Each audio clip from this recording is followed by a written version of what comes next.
Stan Gibilisco here, proprietor and operator of amateur radio station W1GV, Whiskey 1, Good Vibrations. I have a little ham radio story, another story, from long, long ago, back in about 1966, when I was first licensed, and my call sign at that time was WN0 OKV, Whiskey November 0, Oscar Kilo Victor, in Rochester, Minnesota. My station comprised a Hallicrafter's shortwave receiver and a Johnson Viking Adventure transmitter. My antenna was a dipole for 40 meters in the backyard, but prior to that, when I was just receiving, well, that was my transmitting antenna. My receiver had a separate antenna, just a wire connected to the single wire terminal, which was a little screw in the back of the shortwave radio that ran out of the basement of our house, up the side of the house, to one tree and then another, and maybe it was a total of 150 feet long. Just a random wire, unbalanced antenna, no feed line, and that was my shortwave radio receiver antenna. And for transmitting, I used that 40-meter dipole. Well, I was, as a novice class licensee at the time, the term of the license was only 1 year. It was only good for 1 year. There were other strict limitations. The only voice privileges that we had were AM, amplitude modulation, on, well, we could use frequency modulation, but it didn't really even exist back then. 145 to 147 megacycles, crystal control required. I had a friend in junior high at that time. He wasn't a radio ham. Well, I had more than one friend, but one of my friend's dads was a radio ham, and he had a 2-meter radio that he loaned me. It was about as big and about as heavy as one of those little refrigerators you find in a hotel. Used vacuum tubes, maybe 10 or 15 watts plate power input. The thing weighed, it seemed like a ton, but it operated AM, crystal controlled, and he loaned it to me, and I put it in the fallout shelter.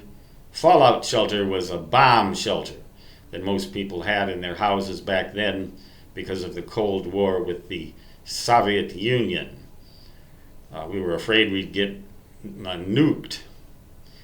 Somehow we still are afraid of that to some extent, but in any case, I got on the air on 2-meter AM and talked to some people around town and got a chance to use voice, the only voice communications that novices were allowed, 145 to 147 megacycles.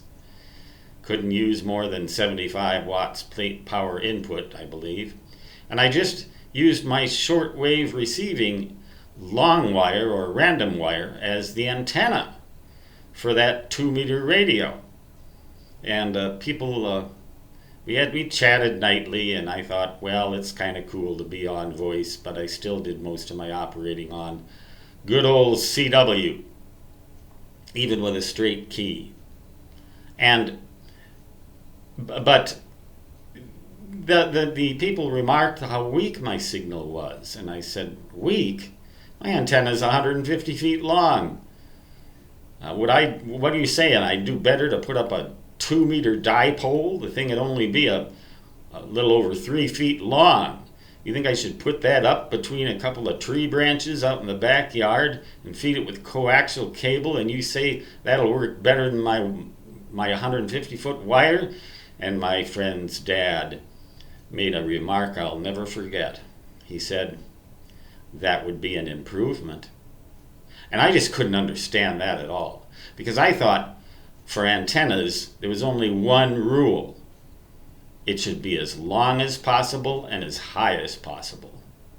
and you just make a wire. If I could make a wire 10 miles long, it'd work even better on 2 meters than my 150-foot wire, and certainly better than a wire only 3 feet long, for God's sakes, fed with coaxial cable. And he said that would be an improvement. I've learned a lot since then, and there's always a lot for anyone to learn in ham radio, and there's still a lot for me to learn. And I'm going to have to confess that a lot of the requests that I've received for videos that I might do are about technical things in ham radio that I've never even heard of, let alone don't understand. I'm an old timer, first licensed in 1966. I believe it was March of 1966. 12 years old in Rochester, Minnesota. And ever since then, I've been a member of the American Radio Relay League. So I have a 50-year medallion and pin or something like that. But at that time, that's what I knew about 2 meters. Not much, except how to talk. And I still don't know very much compared to what there is to know and learn out there. And as an old timer, I'm pretty much content with that.